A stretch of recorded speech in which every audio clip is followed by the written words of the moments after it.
उस परमात्मा भगवान श्री राम और ये बनी हुई जो प्रतिमा है, इसमें उस साक्षात परमात्मा की सारी शक्तियाँ इसमें समाविष्ट हो जाएं। जो शक्ति और जिस शक्ति से परमात्मा की तपस्या और उनसे हमको शक्ति मिलती है, हमारा कल्याण होता है, उसी प्रकार की शक्ति इसमें भी है। मंत्रों द्वारा तब वो प्रतिमा हटाया जाता है और हटाने के बाद शीशा दिखाया जाता है, फिर उसमें काजल लगाया जाता है। रामलला की जो प्राण प्रतिष्ठा है उसके संबंध में कि यह क्या प्राण प्रतिष्ठा होती है, इसकी सबको जिज्ञासा होती है।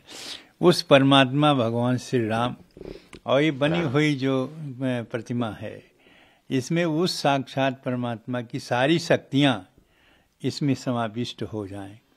और आने के इस मंत्र के द्वारा किया जाता है, जो हमारे वेदों में वर्णित मंत्र है, और समाविष्ट है, जिससे जिस प्रकार के देश की कल्याण काल और आने वाले भक्तों की जो दर्शन है, उस दर्शन के माध्यम से उनका कल्याण हो, सभी के कल्याण। जो शक्ति उस परमात्मा रमन्ते योगिनो जिसमें नित्यानंदे चिदात्मनि इति राम पदेनासो परब्रह्म अवधीयते, उस परमात्मा की जो शक्ति है वो इस प्रतिमा में जो बनी हुई है इसमें आ जाए।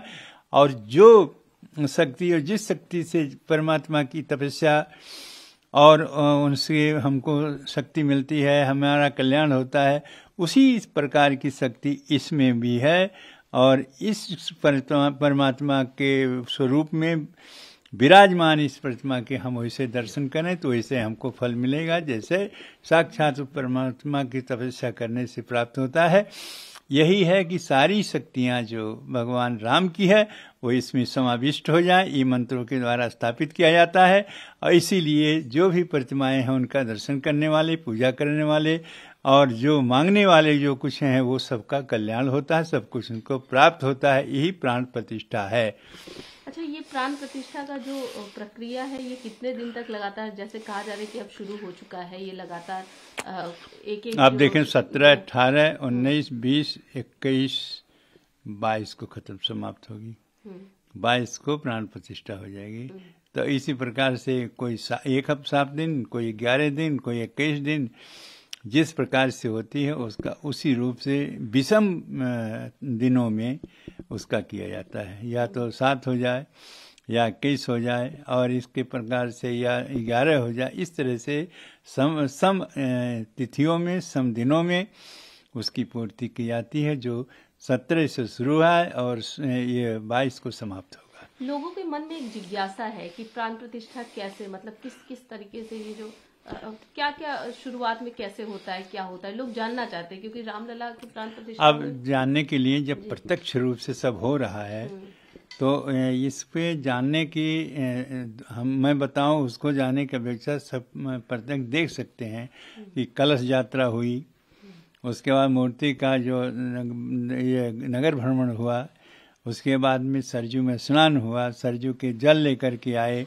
ये सारी प्रक्रियाएं जो हैं सामने दिखाई दे रही हैं, ये प्रारंभिक है। उसके बाद उसी जल से, सरजू के जल से सारी जो जितने काम हैं वो सब कुछ पूरा किया जाएगा। तो सब पूरा करने के बाद में तब ये 6 दिन तक चलता रहेगा और अंतिम में 22 तारीख को पूर्णतया उस प्राण प्रतिष्ठा की जो मूर्ति है उसको जलाधिवास, उसको दुग्धाधिवास, उसको रखना, उसमें मतलब उसी में रखना, पुष्पाधिवास फूल में रखना, औषधि अस्पाद औषधि में रखना, अन्नाधिवास अन्न में रखना, फिर सब कुछ क्रिया हो, उनको स्नान करा देना, स्नान करा के व्यवस्थित करके तब उस मूर्ति में मंत्रों के द्वारा प्राण प्रतिष्ठा, उसकी आँख बनी रहेगी, ये नेत्र पन्हा होता है। और वो अंतिम प्राण प्रतिष्ठा होने के बाद में जब उसमें शक्ति आ जाती है तब उस प्रतिमा को स्थापित किया जाता है।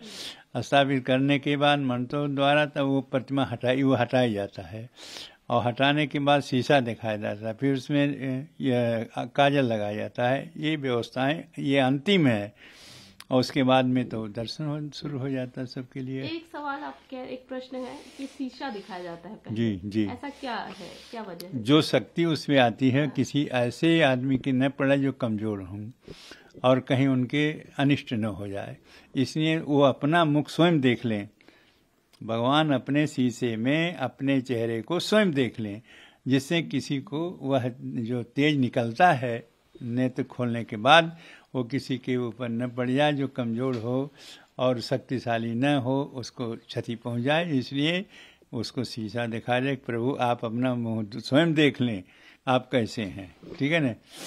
और उसके बाद काजल लगा दे ताकि दूसरे नज़र न लगे।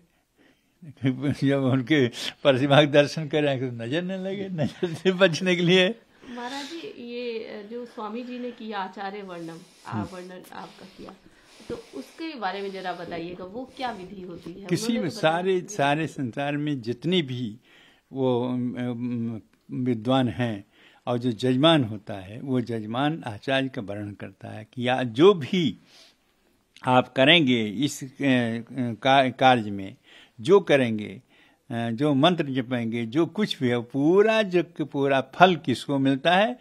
तो उसको मिलेगा जो वहाँ आचार्य वर्णन किया है। तो आचार्य हमने वर्णन किया तो जो वर्णन करने वाला है उसको मिलता है। जैसे जजमान आचार्य का वर्णन करता है और सारी गोत्र वोट सब लोग लेकर के मंत्रों के द्वारा कि आप जो भी मंत्र उच्चारण करेंगे और जो भी काम करेंगे वो सबका फल जजमान को मिलेगा। तो इसीलिए आचार्य वर्णन खाते हैं उसको। स्वामी जी ने सब शक्ति हमको दे दिया।